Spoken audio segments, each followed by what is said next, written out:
Hey everybody, at BV Matson here. Got the top bolts all polished up and we're ready to install the top cover on the Honda 305.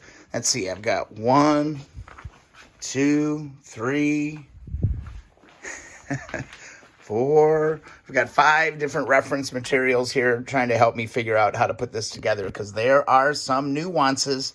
I think I got it though. And before we seal this whole deal up, we're going to go and get real liberal with the assembly lube one last time. I've actually already rotated this thing around a few times now, and I've actually dosed this several times with assembly lube.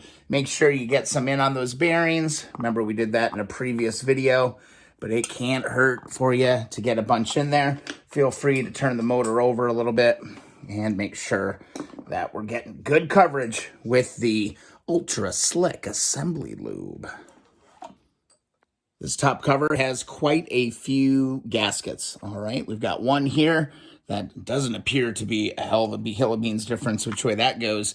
The plate, though, does have a small arrow on it. From what I can see, this is going towards the front of the motor, which makes sense because there are 2 little drain holes this way. Motor sits at a little bit of an angle, so the oil would naturally be dripping down through those. And then we've got that one gasket that we all freaking hate because it's so hard to get off. One point of reference, pay attention. This drain hole on this plate, there's going to be holes in the gasket too. Really easy for you to like slap this on and cover up those drain holes. It'd be really easy to do. I can see how somebody could do that. But just make sure you got these gaskets and this drain hole right here lined up. All right, with everything lubed up, we're going to go ahead and drop on our first gasket. These go in dry. All right. Bada bing, bada boom. Next, you're going to grab your plate and you're going to look for your arrow. Okay, your arrow. It's going to be marked on here someplace. There's mine right there. And I'm going to go ahead and drop that plate down in place just like that. Bye-bye, baby. Bye. Hopefully I never have to go back in here. And then we're going to look at our gasket here. Here are your 2 drain holes. Those are going to align just like that. And there you can see right there. Those holes are clear, unobstructed. We're going to be good to go. Now, here's our beautiful cover, all nice and cleaned up. And what we're going to do is we're going to look, here's one of our breathers right here. And this thing is going to go on here just like that. There's that top end. Now the important part, torquing this all down. Don't just go cranking on these things. There is an order of operations. We're going to start in the middle.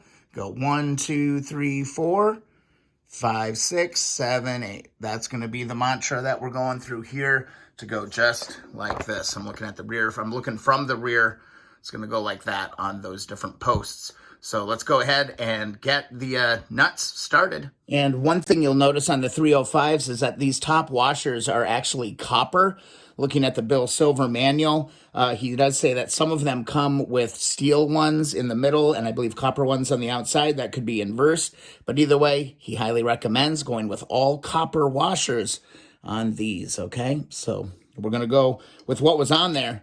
They were all copper. Nothing special here. Put a washer down and then put a nut on it. Hand tight, just kind of get it on there, ready to torque. Next up, go ahead and grab your torque wrench. All right, we're going to do this in a few stages. It's a 14 mil, and we're going to start out real nice and light. Eventually, we want to get to 15 foot-pounds. The manual says 14, but 15 is a lot easier to see on my wrench. So I'm going to go ahead and set it first to 5.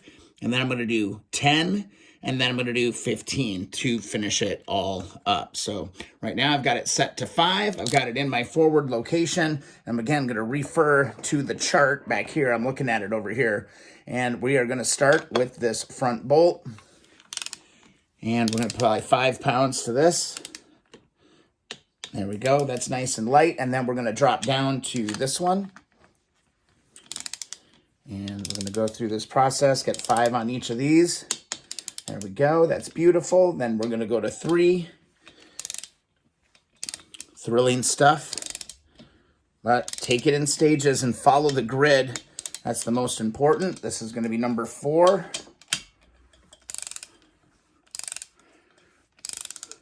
Torque wrench is absolutely necessary.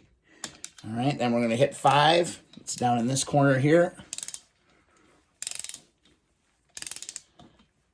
There we go. And then over to the other side, this is going to be 6.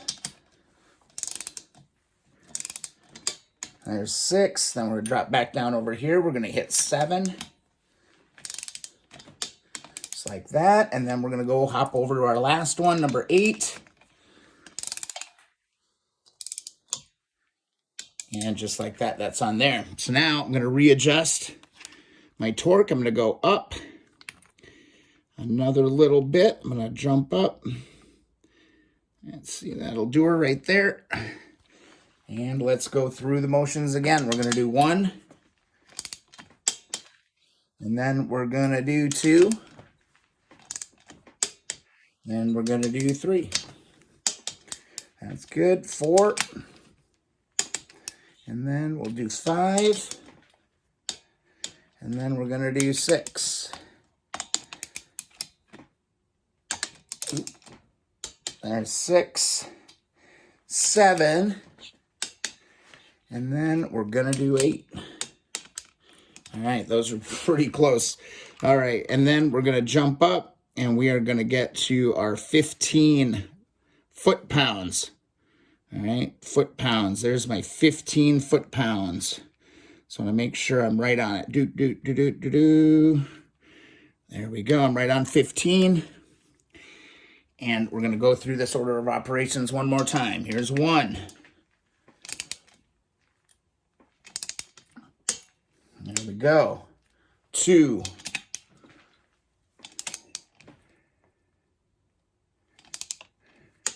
There we go. 3. At least you guys know that I can count successfully to 8 as a human being. Not bad. There's that one. We're going to go to 4. There we go. And then we'll jump over to 5. And then we're going to jump over to 6.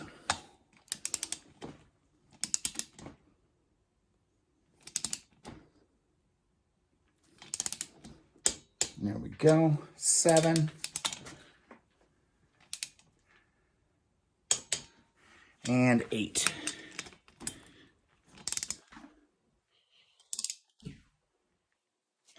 Just like that. There we go, clamped in there. Now I'm going to go around and I'm going to test all of these one more time. Let's just make sure they're all at 15. And there she be. I did have one that was just a little bit loose that needed to be tightened up, but everything else looked good. I might run through them one more time just to be safe. But, ooh, that looks nice. That looks nice. Just make sure that you follow the order of tightening all of these bolts. Do it in order, and you should be good. Use a torque wrench to apply the same amount of pressure to each nut, 14 pounds. Here's a little note in here I wanted to show you. Use white nuts for studs 1, 2, 3, 4, and yellow nuts for studs 5, 6, 7, and 8.